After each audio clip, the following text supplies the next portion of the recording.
Assalamualaikum warahmatullahi wabarakatuh. Salam sejahtera bagi kita semua. Puji syukur kita panjatkan kehadirat Tuhan Yang Maha Esa karena atas rahmat dan karunia-Nya kita masih diberikan kesehatan serta kesempatan untuk terus belajar dan mengembangkan ilmu pengetahuan. Khususnya dalam bidang administrasi dan tata kelola pemerintahan desa. Pada pertemuan kali ini kita akan memasuki sesi kedua terkait dengan modul kedua ini yang membahas mengenai organisasi pemerintahan desa. Materi ini menjadi sangat penting untuk dipahami karena desa merupakan unit pemerintahan paling dasar sekaligus ujung tombak dalam penyelenggaraan pelayanan publik di Indonesia. Pemerintahan desa tidak hanya berfungsi sebagai pelaksana administrasi pemerintahan, tetapi juga sebagai pemberat pembangunan, pemberdayaan masyarakat, serta fasilitator dalam menjaga stabilitas sosial di lingkungan masyarakat. Dalam modul ini kita akan mempelajari bagaimana itu struktur organisasi pemerintahan desa dibentuk, bagaimana hubungan antara kepala desa, perangkat desa, dan juga BPD. Serta bagaimana juga dijelaskan bagaimana mekanisme kerja organisasi desa dalam menjalankan fungsi-fungsi pemerintahan secara efektif dan juga efisien.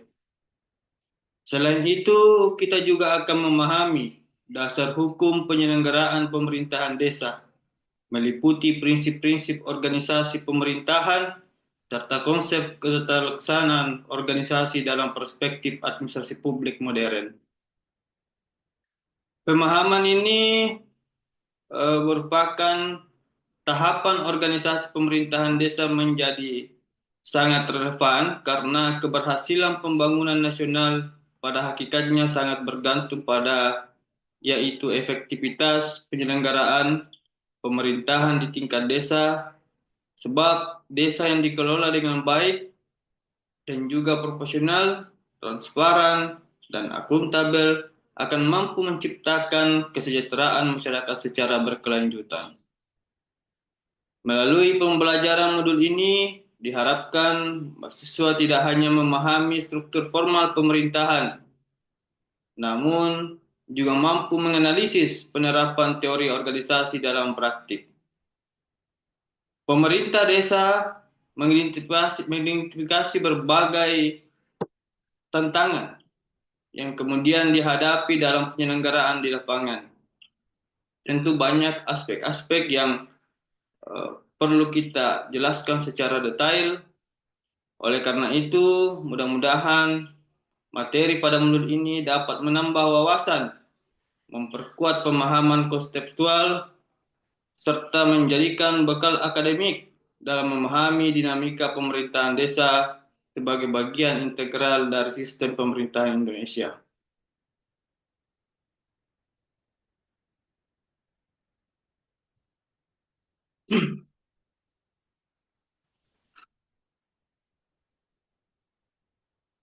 Pada poin pertama, yaitu adalah penyelenggara pemerintahan desa. Nah, pemerintahan desa ini merupakan subsisten yang kecil dalam sistem pemerintahan nasional yang memiliki posisi strategis. Karena kenapa? Ini menjadi institusi yang paling dekat dengan masyarakat. Sebagai unit pemerintahan yang paling di bawah, desa berhadapan langsung dengan kebutuhan dasar masyarakat. Seperti misalnya pelayanan administrasi, pembangunan, infrastruktur lokal, penyelesaian konflik sosial, hingga pemberdayaan ekonomi warga. Dalam perspektif administrasi publik, desa disebut sebagai quasi-local self-government organization, yaitu organisasi pemerintahan lokal yang semi-otonom yang kemudian diberikan kewenangan oleh negara untuk mengurus rumah tangganya sendiri. Hal ini sesuai dengan materi dalam slide bahwa pemerintahan desa menjalankan fungsi mengurus kepentingan masyarakat sekaligus melaksanakan fungsi pemerintahan secara mandiri. Secara teori, konsep ini dijelaskan melalui teori desentralisasi. Nah, menurut Rodinelli ini yang menyatakan bahwa desentralisasi merupakan penyerahan sebagian kewenangan dari pemerintah pusat kepada pemerintah lokal untuk kemudian meningkatkan efektivitas pelayanan publik dan juga partisipasi masyarakat. Pemerintah desa menjadi bentuk implementasi nyata dari desentralisasi tersebut. Karena kenapa? Itu kemudian diberikan kewenangan untuk kemudian mengelola urusan lokal berdasarkan kebutuhan masyarakat. Misalnya, Bapak Ibu, ketika masyarakat membutuhkan pembangunan jalan tani ataupun saluran irigasi, pemerintahan dapat mengalokasikan dana untuk pembangunan tersebut melalui musyawarah desa tanpa harus menunggu intervensi langsung pemerintahan pusat. Ini menunjukkan bahwa desa memiliki kewenangan untuk kemudian bertindak sesuai kebutuhan lokal. Selanjutnya, dasar hukum pemerintahan desa. Penyelenggaraan pemerintahan desa memiliki landasan hukum yang sangat kuat agar kemudian setiap aktivitas pemerintahan berjalan sesuai aturan perundang-undangan. Dasar hukum pemerintahan desa itu kemudian mengacu pada Undang-Undang Nomor 32 Tahun 2004 serta Peraturan Presiden Nomor 72 Tahun 2005 dan pasal 11 PP tersebut yang menegaskan bahwa pemerintah desa terdiri atas pemerintahan desa dan badan permusyawaratan desa. Secara teoritis, keberadaan hukum ini dapat dijelaskan melalui teori negara hukum yang disebut dengan rule of law menurut Dicey, yang menyatakan bahwa setiap tindakan pemerintahan harus didasarkan pada hukum, bukan atas kehendak kekuasaan semata. Artinya, kepala desa dan seluruh perangkat desa tidak boleh menjalankan pemerintahan berdasarkan kehendak pribadi, tetapi wajib mengikuti regulasi yang berlaku. Misalnya implementasi, ya. Ketika kepala desa hendak menetapkan anggaran pembangunan, maka proses tersebut harus melalui mekanisme musyawarah desa, pembahasan dengan BPD, dan dituangkan dalam APB desa sesuai regulasi. Nah, jika tidak sesuai prosedur, maka keputusan tersebut dapat dianggap cacat administrasi. Dasar hukum ini penting untuk menciptakan akuntabilitas, transparansi, dan mencegah penyalahgunaan wewenang dalam pemerintahan desa. Selanjutnya, bentuk dan susunan organisasi pemerintahan desa. Bapak Ibu, di sini dijelaskan bahwa bentuk organisasi pemerintahan desa yaitu menggunakan model staff and line organization. Model ini berarti bahwasanya kepala desa itu kemudian bertindak sebagai pimpinan utama yang dibantu oleh sekretaris desa, staf administrasi, dan juga teknis. Misalnya kepala dusun, RT RW. Nah, ini sesuai dengan teori Henry Fayol bahwa teori line and staff organization adalah bentuk organisasi yang membedakan antara garis komando langsung dengan staf pendukung administrasi. Dalam konteks desa, kepala desa menjadi pengambil keputusan utama, sementara sekretaris desa membantu dalam urusan administrasi dan koordinasi. Contohnya, saat desa ingin melaksanakan program bantuan UMKM, maka dari itu kepala desa menetapkan kebijakan, lalu kemudian sekretaris desa menyiapkan dokumen administrasi, kepala urusan perencanaan menyusun program kerja, dan kepala urusan keuangan mengelola anggaran. Nah, model organisasi ini kemudian bertujuan untuk kemudian menciptakan efisiensi kerja dan pembagian tugas yang jelas, sehingga tidak terjadi tumpang tindih kewenangan. Selanjutnya, ketatalaksanaan organisasi. Ketatalaksanaan organisasi ini merupakan mekanisme bagaimana kemudian organisasi bekerja dari proses input hingga kemudian menghasilkan manfaat bagi masyarakat. Ketatalaksanaan adalah proses mengubah dari input ke output, bahkan outcome sampai kepada impact serta benefit. Konsep ini sesuai dengan teori sistem organisasi yang dicetuskan oleh Katz dan Kahn, yang kemudian melihat organisasi sebagai sistem terbuka yang kemudian mengolah masukan menjadi keluaran untuk mencapai tujuan tertentu.